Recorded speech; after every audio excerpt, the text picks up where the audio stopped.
Nickelodeon Storytime Collection.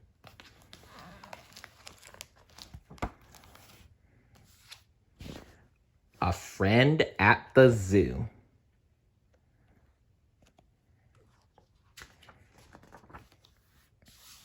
One beautiful summer day, Gil and Molly were playing with a flying disc.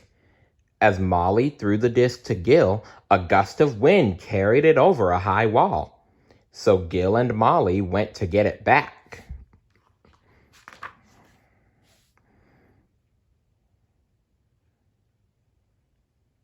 On the other side of the wall, they found a zoo. Gil and Molly saw their disc next to the zookeeper. The zookeeper was feeding a large animal with a horn on its nose.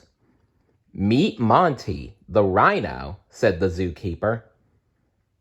"He looks kind of sad," said Gil. The zookeeper nodded. "I think Monty's a little lonely. He could use a friend."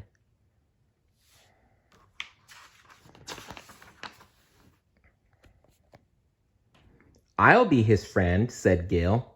"Me too," said Molly. The zookeeper smiled.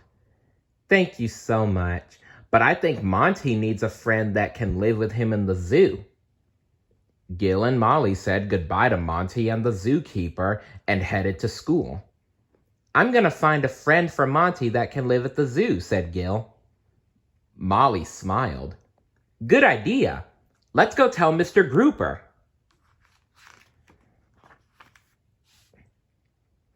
Molly and Gil swam to class. Together with Gobi, Dima, Una, and Nani, they greeted their teacher. "Good morning, Mr. Grouper." "Good morning, class," Mr. Grouper replied. "Gil and I saw a lonely rhino named Monty at the zoo," said Molly. "Mr. Grouper, will you help us find him a friend?" "Sure," replied Mr. Grouper. "Let's go to the zoo and find a friend for Monty. Line up, everybody."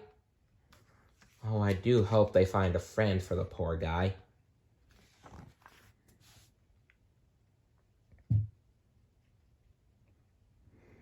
At the zoo, the bubble guppies saw many animals in their habitats. A habitat is a place where people or animals live. A habitat is a place where an animal lives, said Nani.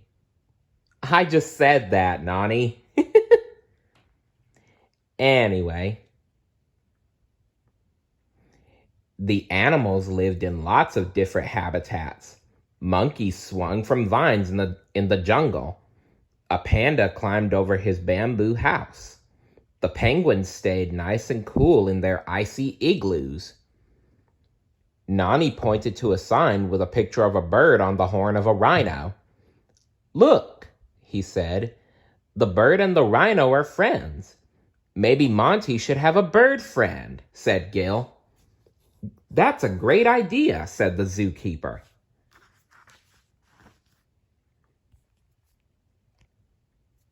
"We have lots of birds at the zoo," said the zookeeper.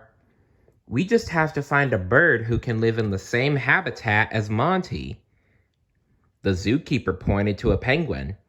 "Do you think the penguin would be a good friend?" "No. A penguin needs a cold place to live, and Monty lives in a warm place," said Molly. "What about a macaw?" asked the zookeeper. "He lives in a tropical forest where it's warm." Gil shook his head. "A macaw lives high up in trees, but rhinos live in flat, grassy plains. He wouldn't make a good friend for Monty."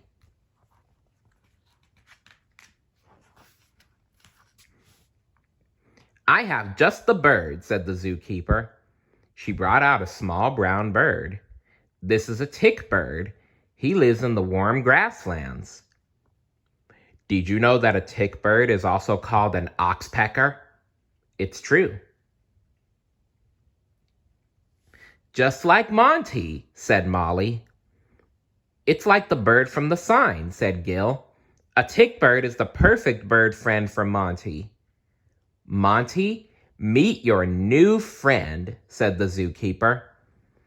The tick bird flew over and landed on Monty's horn. Monty started to smile. "Hooray!" cheered the bubble guppies. "Thanks for visiting the zoo today," the zookeeper told Molly and Gil. Molly laughed. "It was wonderful. We learned so much about animals, and we found the perfect friend for Monty."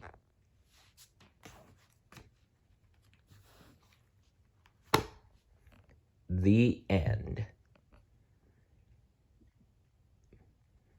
What do you think is the perfect friend for you? Let me know in the comments below. And remember, they don't have to be perfect because, let's be honest, nobody's perfect.